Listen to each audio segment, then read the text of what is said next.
request all of you to stand up. We are going to do something. We keep talking about it, but we are calling it the daily pledge for the Anthropocene era. Something that we should do. So put your hand up. I solemnly swear that I will try to do my best to create a better tomorrow. Without any further ado, it's my pleasure and privilege to invite Deepangata Chattopadhyay, the Chair, CEO and the moving spirit of IKP Knowledge Park, to set the stage and get us started. Deepangata.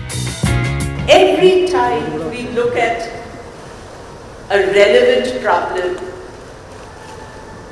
where we can brainstorm with all of you to see how to go forward. And we picked up this topic, making positive impact in the Anthropocene. Because what else is more important when the discourse is moved from climate change to climate action and climate management? What are we supposed to do as supporters of innovation, as enablers of innovation, and all those who are in the process of creating new solutions? I strongly believe we have a role to play. This conference is all about you all, innovators and creators of new paradigms. It is not about technology, it is about you, the power of the people. We'll have a first plenary keynote address today, right now. I would like to invite Vinod Tailyani, the CFO of Reliance BP Mobility Limited, talking on the energy transition challenge. The scale of the challenge suggests that greater support, greater ideas, greater innovation is required to make sure that we are able to tackle this challenge and to facilitate, for example, quicker processing, approval of low carbon energy infrastructure. Also, it's very important to realize that this is not something which can be solved at a global level. The challenges and the answers are very specific to each country. We in BP, we prepare an energy outlook every year. We look at this from the point of view of trying to plan our own strategies for a range of outcomes that could occur. Define these as three scenarios: new momentum, accelerated, and net zero. In summary, I would say I believe India is uniquely positioned to make this transition to cleaner energy with all our efforts, while continuing to provide affordable energy for upliftment and development of our people. And we are proud to partner India on this journey, bringing our experience, technology and global scale. It is my pleasure now to introduce the next speaker, who's going to talk about democratizing access. I would like to welcome Sharad. Sharad Sharma co-founded the iSpirit Foundation, a non-profit technology think tank that has been conceptualizing the India Stack, Health Stack, and other digital public goods. Defining challenge of this era is climate and climate change, and what do we do to deal with it? And perhaps you could say the other defining element that will drive change in our lives is AI. First is, everybody in the world will be a user of AI. There's no doubt about that. So the question here is not whether India will consume AI, which of course it will. The question is, will India create AI models, produce AI models as it goes forward? Can we be like what we have done in space? Can we be one of the 5 countries in the world that can send satellites to space? What is the path forward is to empower our startups to be able to compete. So the question is, we have to create an ecosystem. The problem that we face when you define this as an ecosystem problem, which is the discussion that we have in IKP all the time, is that our conviction that we can create an ecosystem that will produce a circle of 5 winner. In other words, there'll be only 5 companies in the world that will be meaningful players, and one of those 5 companies will be an Indian company. For that, you need to create an ecosystem. So you need an ecosystem to create a national champion. So the question then comes up is, our track record in India for creating national champions is not very good using the ecosystem approach. And why do I bring it up is because the role of IKP is to actually be a player in building the ecosystem. I am a big believer in Panga entrepreneurship or Panga ecosystem creating. Because that Panga, how many of you know Panga word? If you don't take Panga, you're not going to do anything at all. Because how can you be in circle of 5 if you're not thinking of Panga? It is a Panga by definition, right? So if you have to take Panga, and I can tell you I would bet today there is a 60% chance that India will break this cycle. Because this realization is emerging that we must do something different. Doing more of the same is not the answer. And if you see this announcement in the next 6 months or so, make a bet on India becoming an AI ecosystem for the world. Thank you, Sharad. That was inspiring. If at all, one thing that all startups and all of us can take is take Panga. Challenge the status quo. Right now, we are going into an exciting session, and this has got stories of impact for a better planet. That's what we are calling it. I would like to invite the panelists. It will be a panel discussion. The moderator for the panel will be Dr. Jayashree Ratnam. She is the Director of Wildlife Biology and Conservation Program for the National Center of Biological Sciences, NCBS. So my privilege to call Nelson Vadaseri, co-founder and CTO of C6 Energy. I would like to invite Dr. Sarika Gupta. She is an assistant professor. After 22 years in the academic, she said, let me do a startup for a cleaner and greener India. I would like to invite Rukmani Kapoor, Chief of Staff at GPS Renewable. Basically, from a number of, metrics, including the fossil record and a whole number of other data points, they have traced the history of Earth and the way land on Earth has transformed in the past 300 years. The Anthropocene is of particular relevance in the Indian subcontinent because we have dramatically transformed every part of the subcontinent. And with that, I want to take it to the panelists. Like I said, we need solutions, and the 3 people on our panel are all people who are in that space, who are thinking about solutions to the kind of problems the Anthropocene has posed. For me, my personal definition of sustainability is, can we live today with today's resources, not by borrowing from the past and not screwing up the future? And if you want to do something which has this scale, a planetary scale, right, a change at a planetary scale, we need that. And that's when we said, hey, can we farm the ocean? It started as a stupid question, can we farm the ocean? Historically, where most of science and R&D has happened is in countries like the US and China and Europe. And the stuff we have here does not grow in those waters. So, and if you look at the tropical belt where this grows, we are like one of the most advanced countries in that space. So it was an opportunity ripe for the picking. As a microbiologist, hardcore, I always find that there are so many problems what the industry are facing, and it is the responsibility of the academia or the academic research to solve those things. So we step in that whatever research we are doing from past 2 decades. So we're like, how can we do the translation of the product? AIC Banasthali step in, and they actually give a hand-holding support. An organization like IKP, we've been long associated with IKP, mentoring and all those things. So we like that we can bring it to reality. So now presently we are developing green technology industrial solutions for textile industry, and we have developed a patented technology that can basically detoxify and treat the textile industrial effluent, which is very high on dye and toxicants. The GPS actually is a full stack biofuels company which works in biofuels. Like what we mean by full stack is on all the layers of a biofuel project, which is technology, design and engineering, execution capabilities, R&D, software layers. So we work on all the layers of a biofuel project. This plenary session, constrained as a source of creative possibilities, will delve into this through a fireside chat and a panel discussion.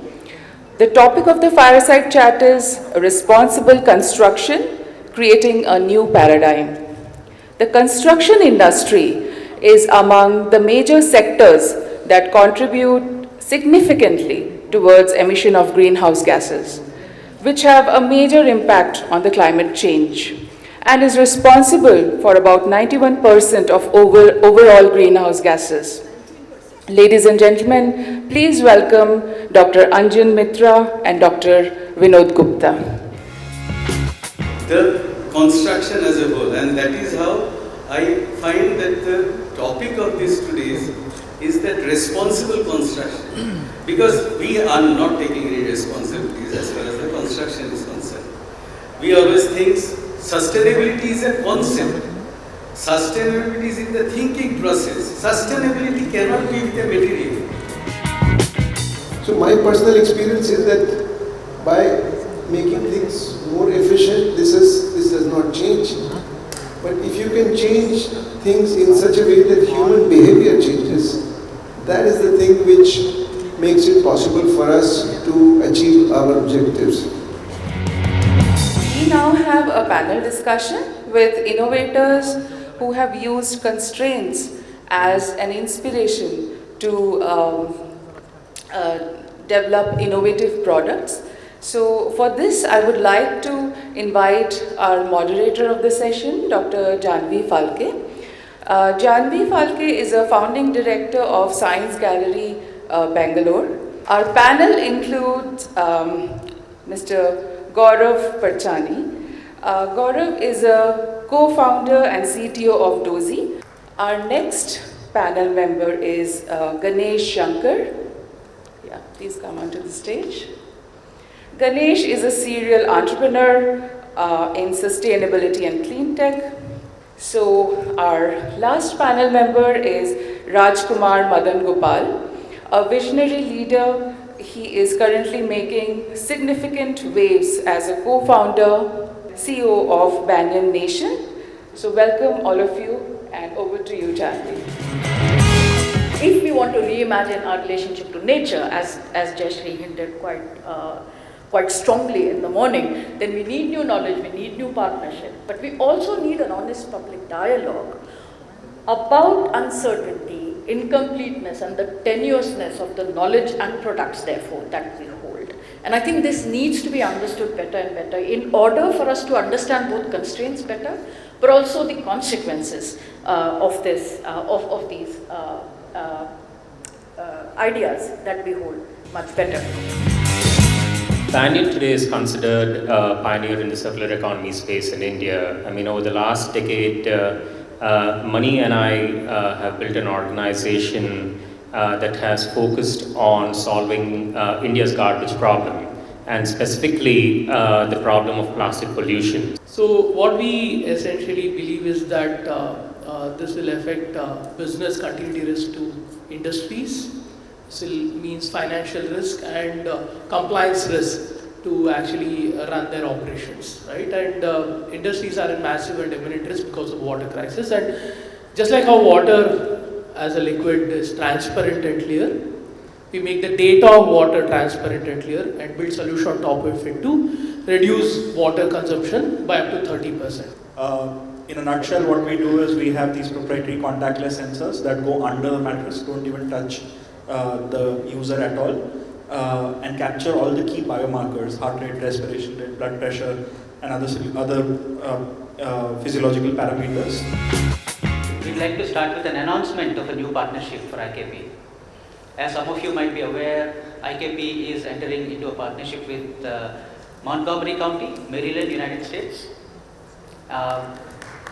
We're going to be formalizing the partnership through a memorandum of understanding today.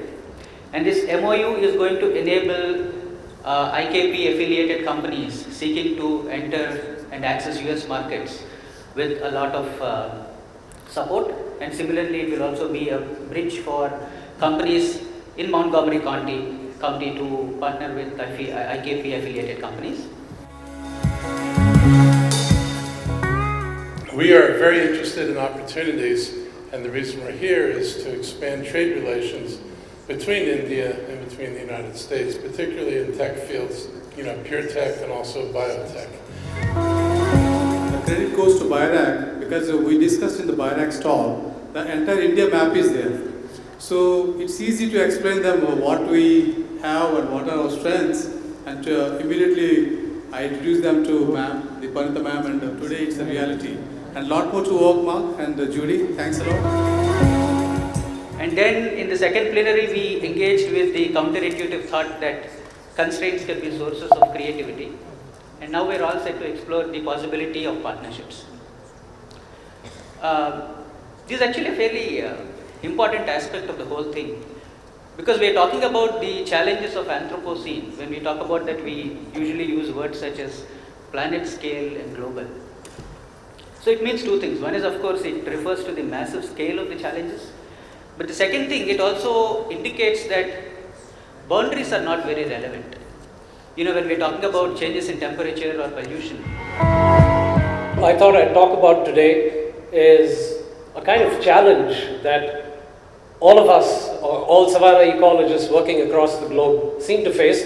But I'm going to be focusing a little bit on these nature-based solutions.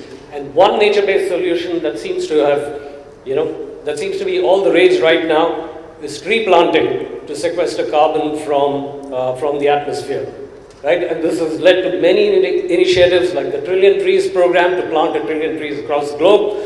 For many other people, that trees are good and a forest is good, but a grassland is bad. And this is something people have done a survey, and it's called biome awareness disparity. It's not just here. Globally, people seem to value forests more than grasslands. And how do we change that? Because unless you change that, we're not going to be able to sort of address these issues that impact biodiversity. To think about where these trees are going to be planted, right? And if it's planted in the right place, then that's great. Now I'd like to call upon Dr. Ashish Nimgaonkar. Dr. Nimgaonkar is a physician scientist, entrepreneur and educator. He is founder and chief medical officer and chief of R&D at Glycin Therapeutics. When it comes to innovation in biomedicine, it's really hard, right? And by definition, innovation requires interdisciplinary crosstalk and collaboration across different aspects of research and development. So no matter how promising a collaboration is, it is essential to build that relationship and address potential failure points very early on in that partnership. Because at the end of the day, we are, as individuals, are only one drop, but together we make the ocean. And so it is critical that we have a shared vision and alignment as we execute on a goal which is for the greater good. This is an important moment. In some ways, in the global startup policy, this is a watershed moment because until now, G20 has had only one group that represented businesses called the B20 or the Business 20. Going forward, there will be two groups representing businesses. B20 that will represent the large corporations, and Startup 20 will represent startups and the SMEs. This is the first year in G20's history when startups have written a policy recommendation for the world leaders. If you have to talk of one institution in India that has shown the power of partnerships for building innovation, it is BIRAC. I think the international standards are expanding at a very great accelerated pace. You have now AI embedded into fermentations and all, digitalization across. I really feel that if we have to come to the standards of say Samsung Biologicals or Celtrion, we may have to have some collaborative board or engaging with them, bringing them to Indian scenario.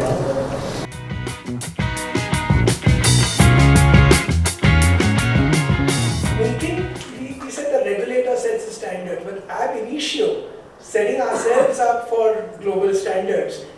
the other aspect that one should look at, and not merely meeting the public. In fact, if you look at, say for example, people talk about cultured meat. I mean, at one point, 2 years ago, it was considered to be a very attractive technology for alternate protein. But today, a lot of people come back and say probably its greenhouse effects are as bad as what it was to be with the animals. Biotech 2022 annual report. I don't know how many people have read the Biotech annual report. I want to see how the really top of the line biotech companies planning their business, and annual reports actually is very detailed. They started in 2008, in 15 years, they had an IPO in 2019. Now they are present in 5 international locations.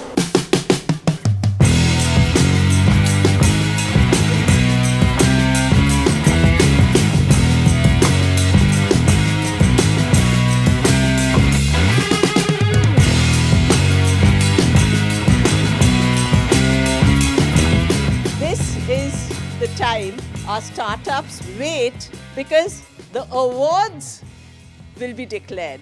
A part of this very important annual flagship event, IKMC, and very glad that day one has gone off very well. Congratulations to all the awardees, all the award winners once again.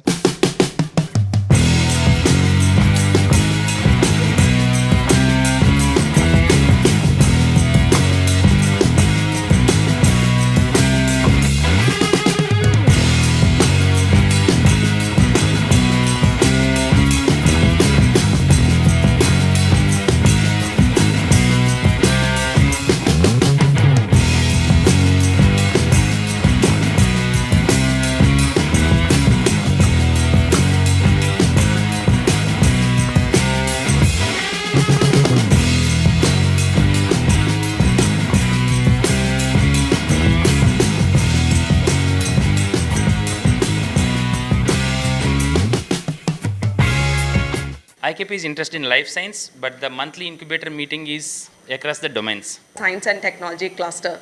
So we are currently a Government of India initiative. We have one student-based startup called Abhyom Space Tech. They are building India's first reusable launch vehicle. Incubator from hospital, LV Prasad. Experiential water is what we can see, feel, drink, taste, all of those things. And we use it for, whatever purposes we have, basically cleaning more than anything else. We drink very little, but clean, wash, clean, and so on. And it amounts to something like 180 liters in a city which is well serviced. This is the Indian standards, now reduced to 135 liters in many places per person per day. One day after the COVID lockdown announcement, IKP started a program called ICO Fund, and they are one of the recipients and did exceptionally well.